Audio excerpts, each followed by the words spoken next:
Welcome to a discussion about whistles. I'm coming to you today through a Shure 57 mic, which is broadcasting into a crate amp, and I've got a blue mic in front of it. Quite a complex arrangement, but it does allow me a little more freedom with my voice, and I think the instruments will be easier to compare. John and I were talking about the characteristics of different instruments and how they behave with windway differences and resistance differences, back pressure, and so forth. So I took 5 of mine and did an experiment. I tried to play a high A and then a low A for as long as possible and timed it. And then based on that, I ranked the instruments by how long I could play each of those notes. I did repeat it several times and took as deep a breath as I could. Your differences, your results may vary, but I think the differences between them would probably be the same. So the one that was hardest to sustain of the 5 was this Burke Pro Viper. This has a very strong bottom note. It is 0.9 inch bore, but it does have a shorter. I have a hard time playing the upper notes for a long time. These big bore instruments are a little bit more work to keep in tune. You have to put a little bit more pressure on the upper notes, I find. I'll play 2 tunes through just once through each part to give a sense of how it behaves in the common tunings of G and D, starting with a G tune. Now I've just forgotten the name of the tune. It's the Old Flail, a Vincent Broderick jig, and then Jerry's Beaver Hat version that I got from Jack Cohen. But I'll just play each part through once so we can get through all of these instruments.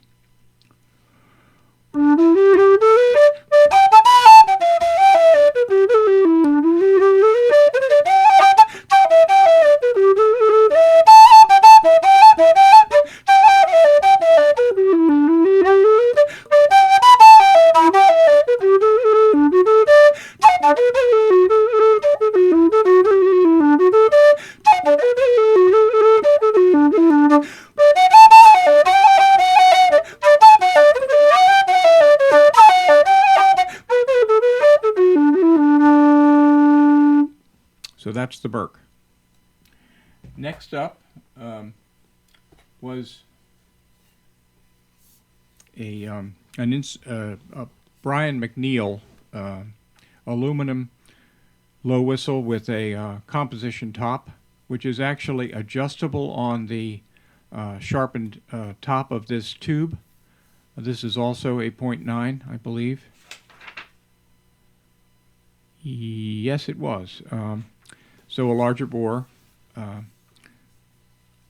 finger spread on these is almost identical. They differ in whether the holes have been chamfered. These are quite easy for me to feel because they're fairly sharp on the tube. This is a thin-walled instrument as opposed to, it's a thinner-walled instrument than even the Burke. So I'll play the same 2 tunes again with this. If you're interested in this whistle, I'd look for it on the secondary market. It's in MacNeil, MacNeil, Canadian maker.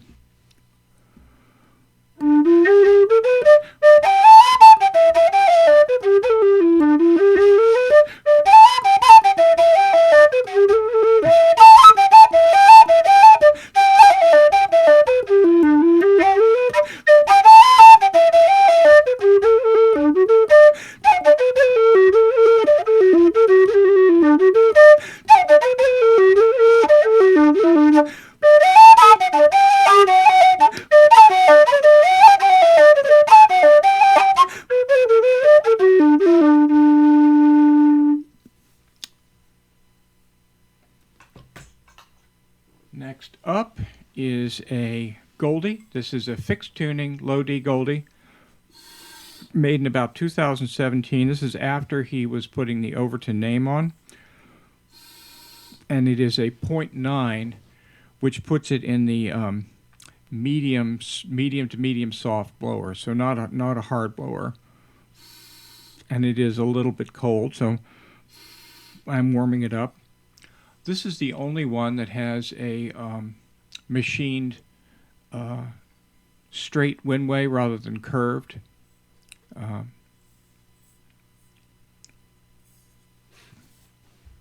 And the diameter on this one is 0.86, so it's a little bit smaller than the first two.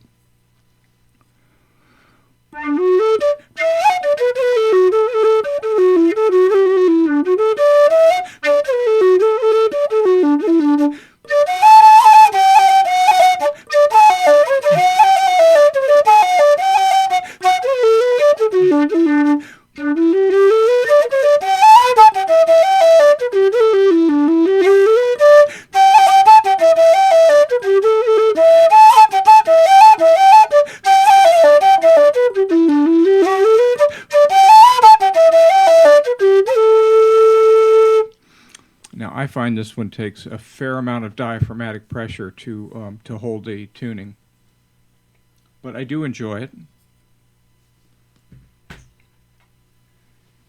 Next is a Qwistle.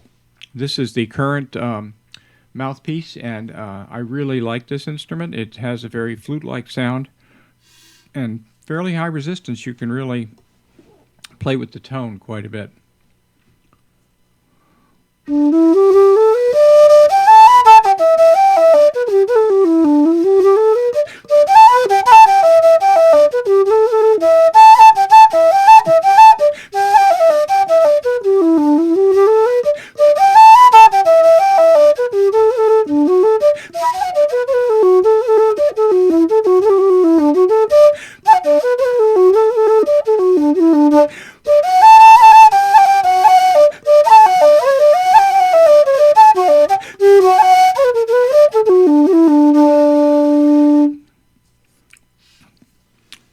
And then finally, the winner of the tone duration is this MK Low D four-legged Chameleon, which I've had just for a few months.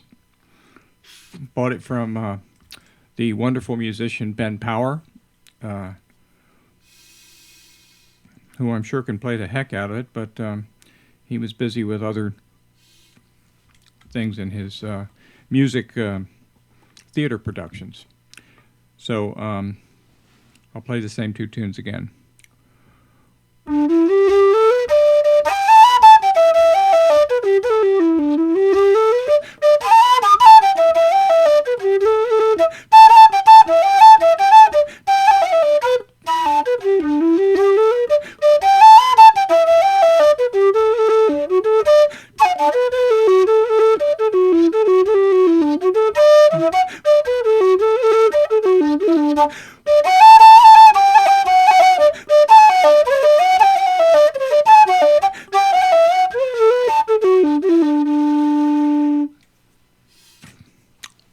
A little bit slippery on the couple of the notes there, but I hope you get the difference in tone and sound.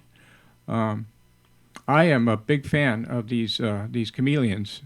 There are two holes on the back, and I have to hold my thumbs a little bit lower than I'm used to, but once I get used to that, I can play in keys that I could never play in comfortably before.